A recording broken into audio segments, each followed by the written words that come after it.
from the Jackson. Ooh, I am for real. Never meant to. Hello and welcome back to the Galactic Gumdrop channel. My name is Lizzie and today I have the first geek haul or gaming haul or whatever you want to call it, the first haul of this channel. And it is from the convention Gencon. Now Gencon takes place every year in Indianapolis, Indiana, around the beginning of August, yeah. So I've gone twice. I went this past year and I went like a couple years ago. But basically, you know, I've gone to anime conventions and, you know, there's Comic-Con, comic stuff. But Gencon focuses mainly on like role-playing board games and like card games like Magic the Gathering, hence the part of the title. So yeah, it's a really awesome convention. I'll leave a link in the description below if you want to check out their website, if it sounds like something, you know, that should be able to go to. But yeah, me and my cousin and my brother go, and I'm probably planning on going next year too. So we mainly go for the Magic the Gathering, which is going to be most of this video. But the first part of the video, I'm just going to show off a few pop figurines I picked up while I was there, because they do have a large like merch vending area where you can buy basically like anything from anime merchandise to t-shirts to Magic cards and Pokemon cards and yeah, everything. Yeah, so without further ado, getting started with the pop figurines. So this first one that I got is one I've actually been looking for a while, and while I probably could have easily just ordered it online, I was being really stubborn about like I need to pick it up at a convention. So like the anime conventions I was going to, I would never see it, and I never saw it in like a store when I was like looking through the pop section. It's actually Mercy from Overwatch. So yeah, I mean, obviously Mercy, awesome character, and Overwatch, very popular game. So they have like tons of Overwatch figurines of the pop figures, and this one in particular I just could not find. So I'll give you guys a good look at it in the box. I have not opened her yet. I saw her on the shelf and I was like, oh god, I'm getting her now. And then on the back you can see that there is, you know, obviously I'm sure they've made a pop figurine for like every character in Overwatch at this point. But they have, you know, ones that were featured, I think, with this set, I guess, on the back of it. But yeah, so Mercy. And as of today, I have officially played Overwatch for the first time. You can check out that video on my friend Joaquin Excessive Games channel. I don't know when he'll have it up. If it'll be up by this video, I'll leave a link. If not, just check out his channel anyway and then wait for it to come up. So yeah, I actually bought this before I'd even played the game. So before you go judging though, okay, I saw her character design when the game came out, and I was like, oh my god, I love this character. And if you watch the video that he made, I was basically explaining that I only wanted to learn how to play her, and I didn't really care, you know, that she's just a support character or anything, because I love her design. She's just so cute. But yeah, without further ado, I'm going to go ahead and unbox her. Obviously, you know, pop figures are not that extravagant most of the time, but, alright, here's her little pop figurine unboxed. So yeah, she looks very cool. I like hers because this is actually the only one I have that, like, she's not actually standing on the ground, she's like levitating. And her thing's on like a little stand that helps her levitate. So yeah, and overall, like, the colors, everything looks really nice. Obviously, like I said, there's not as much detail in a lot of these figurines, like the faces, but her outfit is pretty detailed and the wings look really cool. So yeah, that's my Mercy figurine. I'm gonna find a spot for her somewhere in my room. Okay, so then we're moving on to the second pop figurine, and this is, I actually only got two while I was there. So this part's gonna be pretty short. The majority of the video is gonna be about the Magic cards that I got from the drafts and everything. So yeah, if you're just here for the pop figurines, I just got this one more for you. This one I saw while I was there, right after I saw the Mercy one. They had a deal for like buy two pop figurines. So I was like, oh, maybe I'll see one that like I liked. And I was about to like give up and be like, oh no, I'll just get her. But then I saw, Annie Leonhardt from Attack on Titan.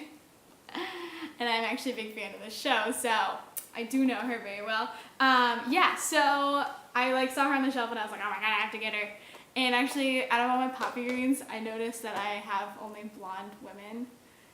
So I don't know if I have like a secret thing for them or something, but like I don't know. I just ended up getting only blonde women pop figurines so far. But yeah, so I have her, and she also has on the back like sets of different figurines that you can get from the Attack on Titan. Again, I'm sure they have even more than these now, but Levi's in there. Female Titan form. Trying not to spoil. The Armored Titan, Armin, Sasha, Cleaning Levi. So yeah, but I'll go ahead and open her. I actually really love Annie's character in the show. I want her to come back soon. So far, oh goodness, something fell out. Didn't realize she had a base with hers. She does. She has a little plastic base. That's what fell out. Well, I guess I'll go ahead and attach the base to her. But yeah, so this is her figurine. Very cute. I like the bases. This is like new. I feel like my other pop figurines don't have bases, so that's something different. She's got, you know, the gear on and everything, so her outfit's very detailed, and she looks really cute. So I'm gonna find a spot for her in the room too. But yeah, I really liked Annie's character. So yeah, that's the first part of this video. It's just these pop figure unboxing, and then if you want to see the Magic cards that I got, stick around and I'll be showing off the Magic cards haul from my drafts, okay? And let's teleport over to the table. Alright guys, welcome to the Magic section of this video, this haul. So again, I went to Gencon and we mainly played Magic the Gathering while I was there. We did some drafts, and I also bought a few cards. So the set was the M19 set that we drafted mainly, but we also did a couple drafts that had cards from previous sets in them as well. So yeah, but I'm gonna start with the cards from the M19 set, going in order from like common to rares that I got. And I'm not going to go through all the cards. I'm just going to go through a few of the ones I really liked or that I thought were very useful in this set. So not super a lot. But we're going to start with this card here. So this card is Wild Onslaught, and it's an instant card.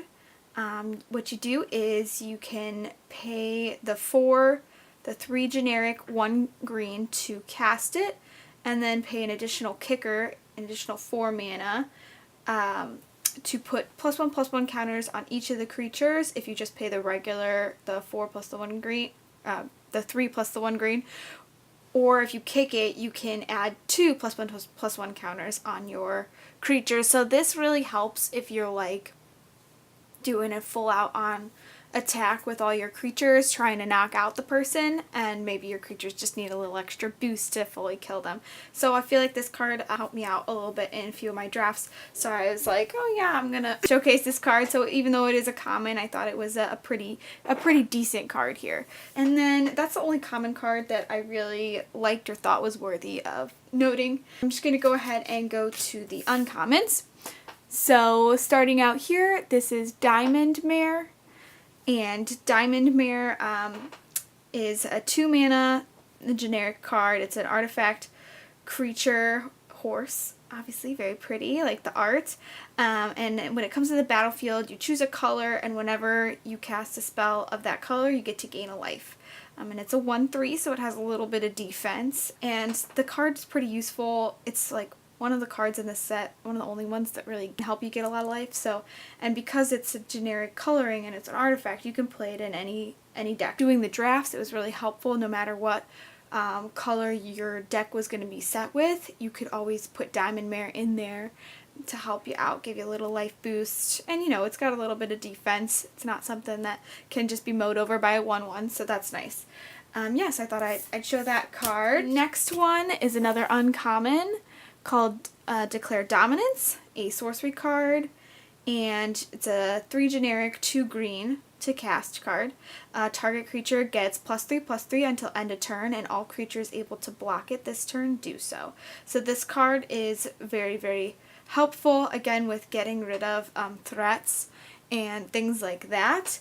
Somebody had like something really dangerous out on the field that you wanted to just get rid of creature wise, you could put this card on your creature and easily take out, you know, whatever they had. I know this card really did a great combination with some of the cards that had Death Touch. I think like it was a Basilisk or something that had Death Touch on it, and using that in combination with this card was really, really good.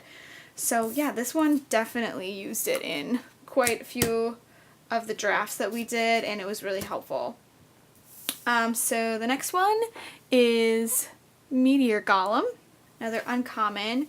It does cost 7 generic to cast, so it's kind of expensive. Can't say I would really use this card outside of the draft, but, you know, it was a bigger creature in the draft. It's a 3/3, so I mean 7/7 or a 3/3, but its ability kind of helps that.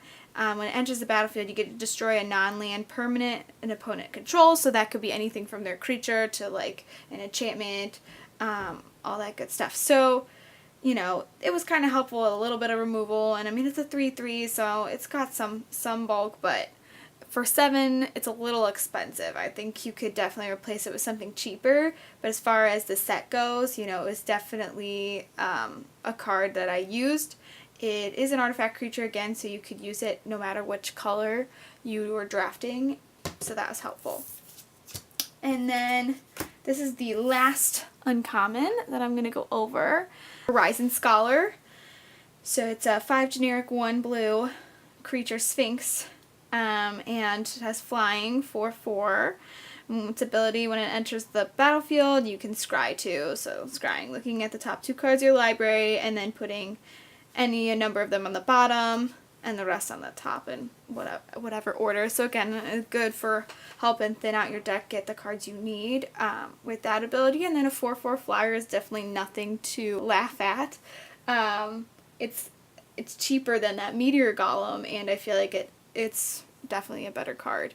So I used this, and you'll actually see this isn't the only Sphinx I drafted, so yeah. Moving on to the rares that I got. So this is, again, another Sphinx I got. I'm going to go ahead and take it out of the sleeve. It is foiled, so that was really nice. It's the Wind Reader Sphinx. It's 5 generic, 2 blue, and it's a 3/7 flyer. Whenever a creature with flying attacks, you get to draw a card, or you may draw a card. So this is a really good card. I actually drafted 2 of them. One was foil and one wasn't. So I'm using the foil one. I think I gave the non-foil one to my brother or something. But yeah, this card I used in a couple drafts, obviously, so I got 2 of them. And it was very, very helpful. Yeah, and I'm going to be actually building a Sphinx deck, and I'm going to make that a video as well. So this card's definitely going to go in there. And then the other mythic rare I have to show is Sarkhan's Unsealing, which is probably it's definitely one of the best cards in the set, so it was really nice to be able to get this. It's the 3 generic 1 red, and whenever you cast a creature spell with power 4, 5, or 6, you get to deal 4 damage to any target, and then whenever you cast a creature spell with power 7 or greater, it deals 4 damage to each opponent and each creature and planeswalker they control. So this is like something that stays on the field, and then you can continually do damage with it if you have larger costing creatures. So what I was really excited about this card, I didn't actually use it when I drafted it. I pulled it, but in the draft that I got it in, but I didn't actually use it in that draft because I ended up using different colors. But I have a dragon deck that I really like, and this is definitely going in it because all my dragons are super expensive, so this card is going to be very, very helpful for that deck. Yeah. Oh, and I didn't mention earlier, but I am more of a casual player. I'm not really a super competitive player. Me and my cousin, my brother, we just like to play for fun with each other. The decks that we make aren't exactly standard. We just kind of put whatever we want in them. So yeah, I mean, we just try to make good decks. So this is going in my dragon deck for sure, and I was really happy to draft that. So the last pick rare that I actually got that I don't know where it is, I think I either gave it to my brother or it's somewhere in my magic cards because I'm actually going through them all today and there's a ton of them. So, but I actually drafted Planeswalker, Tezzeret, the Artifact Master. So that was pretty cool. I wasn't the only one to draft a Planeswalker. My cousin drafted the Liliana from that set. I didn't actually use Tezzeret in the draft that I got him from. I opened him up, saw him there, and I was like, I'm taking that. But I'll just flash a picture of his card on here. And you can see, you know, his abilities and stats up there. I don't have it in front of me at the moment. That was pretty cool to be able to get him as well. So those were the cards that I drafted from the M19 set. Now we did a couple different drafts. So we did like the regular, you know, standard draft. We did a 3 versus 3 team. So me, my brother, my cousin were all on a team, and then we faced other teams of 3. And then we did a chaos draft. Now the chaos draft was, I think, something new my cousin said for this year, and basically you can open up packs from like any different sets that they have, basically. So they pass out the booster packs to you guys, and then you get one from, or a couple from different sets. So we got some from like last year's set, like there was some from like sets from like years ago in it. And then some from this year's set. So you were able to make decks out of like different years. So that was, you know, honestly probably more difficult. We did 2 chaos drafts because we really enjoyed them. They were a lot of fun. The first draft that I drafted, so these 2 cards, I'll go ahead and show them. So the first one was it's the, I'm going to probably pronounce this wrong. It's a Sphinx, Sovereign. I'm not even going to try and say that. So yeah, it was another Sphinx card that I drafted, and I was like, oh, yay. Legendary creature, Sphinx, 4/4 flyer. Sphinx spells you cast cost 2 less, and then whenever this creature or another Sphinx enters the battlefield under your control, you can reveal the top 4 cards of your library. An opponent separates those cards into 2 piles, and then you put 1 pile into your hand and the other into your graveyard. So this is a pretty good card. Definitely going to go in my Sphinx deck, you know, with its abilities, besides the fact it being a Sphinx. Very cool, very cool. So this was from last year's set, the 2017 set. And yeah. And then the other card I got from the 2017 set, lo and behold, was another Sphinx. So Sphinxes were like in my vision for that. So Sphinx of Magasi, I think that's how you say it. So this one was a rare, a 3 generic, 3 blue, 6/6 flyer. So big guy for good cost. And then it has a cool ability of you can use 2 generic, 1 blue to draw a card, and then you put a +1/+1 counter on him. So definitely a good Sphinx card. I was really happy to draft that too. So I drafted those in the first Chaos draft we did, both those Sphinx cards. And so I definitely went with blue, and I think I did like a blue-green. And my deck actually was pretty good for like it being a mishmash of booster packs. But unfortunately, the first guy I faced was the one who like won the whole draft. So faced like the best deck first. But I was actually really proud of my deck. I faced it off against my cousin's deck after and I won, so that was nice. So I'm definitely doing a Sphinx deck, and those were the cards from the drafts that I wanted to showcase. And I did buy a few cards while I was there, so I'm going to go ahead and show those. Like I mentioned before, I do have a dragon deck, so I was getting some cards from that. So first card isn't even any card from this year's set. So this card is from the 2015 set. Dragon Master Outcast. I was surprised I didn't have this already. It's a 1 red, 1/1. At the beginning of your upkeep, if you control 6 or more lands, you can put 5/5 red dragon creature token with flying onto the battlefield. So definitely good card for a dragon deck. Really like it, really happy to have it in my deck. I already played it a couple times with it. It's definitely helping a lot. The next card I got was a dragon card from the 2018 set. So these next 2 are from this year's set. So this is Varric's Bladewing. So this is a 4/4 legendary dragon. You can pay kicker of 3 generic when it comes into play. It obviously has flying, and if you play the kicker, you create another 4/4 duplicate basically of this card with flying. So Varric's Bladewing is actually, I think, granddaughter of Rorik's Bladewing. I actually have Rorik's Bladewing in the deck, so I thought that was cool, and I was like, I'll get his granddaughter too. And it's a nice card. You can get basically 2 4/4 dragons for, what, 7 mana? That's really good. So, yeah. Varix and Carrick's Bladewing. Very cute. So I got that one, and then the other one I got was a mythic rare dragon from this set. I think it's Lathliss, Dragon Queen. She's a legendary dragon. Pay 4 generic, 2 red to get a 6/6 flyer. And whenever another non-token dragon comes into play, you can create a 5/5 red dragon creature with flying. And then you can pay 1 generic, 1 red, and dragons you control get +1/+0. So this card is pretty sweet. Goes really well with my decks. My deck's all about getting dragons out. Big powerful dragons. So this is like, oh, hey, I played a dragon, I get another dragon. Definitely a crucial card for that. So those are all the cards that I really wanted to showcase from this set. I had a lot of fun at Gencon playing those Magic drafts. And again, I'll be doing a deck build for my Sphinx deck. And I'm probably going to be going to Gencon next year for, 2019 to see the M20 set. So I can't wait for that. Anyway, but yeah, so in the meantime, look forward to my other Magic card videos. Those will be coming out. And thank you so much for watching. And this is Galactic Gumdrop channel, and I am Lizzie. You guys have a great rest of your day.